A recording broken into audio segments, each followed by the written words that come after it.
पाखे आसुची श्रावण टेंशन ले काउडिया भक्त परिबा दर आकाश छुआ केमिति पालिबे बोलबम कांदुची हांडीशाल खरणी मुंडरे हजारे बोझ मंत्री घन घन गस्त परे छानिया व्यवसायी परिबा दाम एते जे सेथिरे हाथ मारी हेउनी दर सुनिले मुंडरे हाथ देउछंती ग्राहक माने पॉकेट रे हजारे टंका नै गले भी ब्याग पुरु नै एथिरो अनुमान करि पारुथिबे बजारे परिबा दर केमिति रहिछि। किलोग्राम पिछा 20 रु 30 टंकार बिक्री होतिबा परिबा हठात डबल ट्रिपल सेंचुरी मारी चलाणी।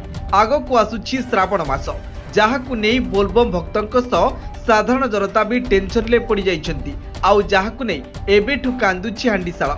टमाटर मूल्य हठात 120 टंका टपी जाइतिला तापर एबे 50 रु 60 टंकार मिलुछि। प्रथमे टमाटो मूल्य रे वृद्धि हेबा परे एबे सबु परिबा दर बढ़ी चलीछि। प्रायतः सबुठी कंचा परिबा दर सेंचुरी लागिछि। बीन्स झुडंग कैप्सिकम फुलकोबी बैगण पोटल भेंडी कलरा एबे भी महंगा रहिछि। आउ अदा कंचा लंका रसुण एमानक कथा न कहिबा भल। वर्ष तमाम 8 रु 10 टंकार व्यवसायी को अदा बिक्री करि आसुथिले कोरापुट चाषी माने हेले गत मासरे व्यवसायी माने 160 रु 200 टंकारे ओडिशा अदा किनी सेही अदा को उत्तर प्रदेश रो विहन भाव में व्यवहार पाई बिक्री कर दिगला। सही कारण जगू ओडिशा बजार स्थानीय अदार अभाव से अदार दर एवं लगाम छड़ा हो जाइछि। अन्यपटे मार्केट रे किछि असाधु व्यवसायी एभली दरदाम वृद्धि होथिबा अनुमान करा जाउछि। सेपटे श्रावण मास आरंभ हो जिबाकु बसिलाणी।